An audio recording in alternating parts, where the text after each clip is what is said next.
Vladimir Putin's ambitions were very well known to me and to others. He knew that once Yanukovych left, he had to take Crimea because of Sevastopol. Then he tried the separatists, that didn't work. He armed the separatists, that didn't work. So then he sent in thousands of Russian troops. The fact is that they were slaughtering Ukrainians. There were hundreds killed, thousands in the hospitals. It's terrible. Poroshenko had no choice but to agree to a ceasefire.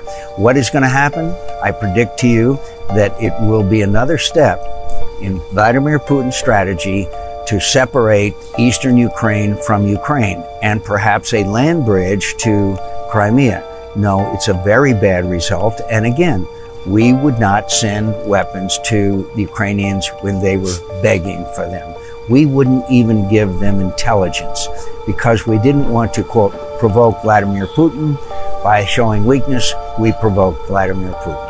Who do you mean by we? The United States? The United States working with the EU? And of course the Europeans, but I wasn't surprised about the Europeans. I was deeply disappointed in the United States of America when they begged us for defensive weapons and they wouldn't even do that. In fact, it was almost comical. They sent MREs.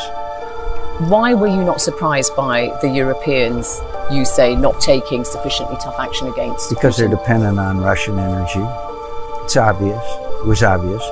And the United States, it was obvious that we weren't going to assist them, and because they don't want to, quote, provoke Vladimir Putin. And there's nothing that provokes Vladimir Putin more than weakness.